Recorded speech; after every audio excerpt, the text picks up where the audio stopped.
कार्तिक मास महात्म्य कथा अध्याय 11। एक बार सागर पुत्र जलंधर अपनी पत्नी वृंदा सहित असुरों से सम्मानित हुआ सभा में बैठा था। तभी गुरु शुक्राचार्य का वहां आगमन हुआ। उनके तेज से सभी दिशाएं प्रकाशित हो गईं। गुरु शुक्राचार्य को आता देखकर सागर पुत्र जलंधर ने असुरों सहित उठकर बड़े आदर से उन्हें प्रणाम किया। गुरु शुक्राचार्य ने उन सबको आशीर्वाद दिया। फिर जलंधर ने उन्हें एक दिव्य आसन पर बैठाकर स्वयं भी आसन ग्रहण किया। फिर सागर पुत्र जलंधर ने उनसे विनम्रता पूर्वक पूछा, हे गुरुजी, आप हमें यह बताने की कृपा करें कि राहु का सर किसने काटा था।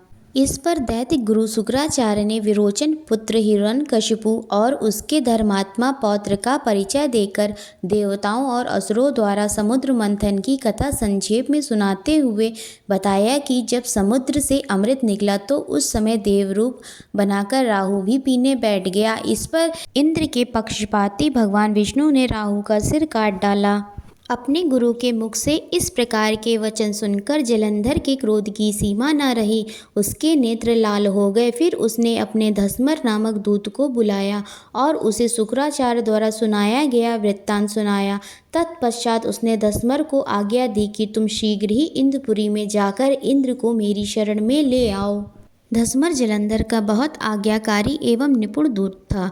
वह जल्द ही इंद्र की सुधर्मा नामक सभा में जा पहुंचा और जलंधर के शब्दों में इंद्र से बोला, हे देवता धाम, तुमने समुद्र का मंथन क्यों किया और मेरे पिता के समस्त रत्नों को क्यों ले लिया।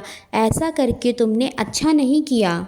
यदि तू अपना भला चाहता है तो उन सब रत्नों एवं देवताओं सहित मेरी शरण में आ जा, अन्यथा मैं तेरे राज्य का ध्वंस कर दूंगा। इसमें कुछ भी मिथ्या नहीं है। इंद्र बहुत विस्मित हुआ और कहने लगा, पहले मेरे भय से सागर ने सब पर्वतों को अपनी कुशी में क्यों स्थान दिया और उसने मेरे शत्रु दैत्यों की क्यों रक्षा की। इसी कारण मैंने उसके सब रत्न हरण किए हैं। मेरा द्रोही सुखी नहीं रह सकता, इसमें संदेह नहीं।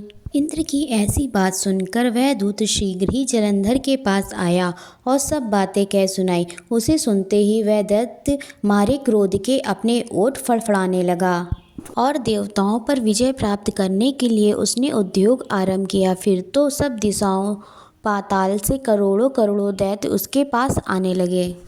शुम्भ निशुम्भ आदि करोड़ों सेनापतियों के साथ जलंधर इंद्र से युद्ध करने लगा। शीघ्र ही इंद्र के नंदन वन में उसने अपनी सेना उतार दी। वीरों की शंख ध्वनि और गर्जना से इंद्रपुरी गूंज उठी। अमरावती छोड़ देवता उससे युद्ध करने चले। भयानक मार काट हुई। असुरों के गुरु आचार्य शुक्र अपनी मृत्यु संजीवनी विद्या से और देव गुरु बृहस्पति द्रोणगिरी से औषधि लाकर जिलाते रहे। इस पर जलंधर ने क्रुद्ध होकर कहा कि मेरे हाथ से मरे हुए देवता जी कैसे जाते हैं। जिलाने वाली विद्या तो आपके पास है। इस पर शुक्राचार्य ने देवगुरु द्वारा द्रोणाचार्य से औषधि लाकर देवताओं को जिलाने वाली बात कह दी। यह सुनकर जलंधर और भी कुपित हो गया। फिर शुक्राचार्य जी ने कहा, यदि शक्ति हो तो द्रोणागिरी को उखाड़कर समुद्र में फेंक दो, तब मेरे कथन की सत्यता प्रमाणित हो जाएगी। इस पर जलंधर कुपित होकर जल्द ही द्रोणागिरी पर्वत के पास पहुंचा और अपनी भुजाओं से पकड़कर द्रोणागिरी पर्वत को उखाड़कर समुद्र में फेंक दिया। यह तो भगवान शंकर का तेज था, इसमें जलंधर की कोई विचित्रता नहीं थी। तत्पश्चात यह सागर पुत्र युद्ध भूमि में आकर बड़े तीव्र गति से देवताओं का संहार करने लगा। जब द्रोणाचार्य जी औषधि लेने गए तो द्रोणाचल को उखड़ा हुआ शून्य पाया। वह भयभीत हो देवताओं के पास आए और कहा कि युद्ध बंद कर दो, जलंधर को अब जीत नहीं सकोगे। पहले इंद्र ने शिवजी का अपमान किया था। यह सुन देवता युद्ध में जय की आशा त्याग कर इधर उधर भाग गए।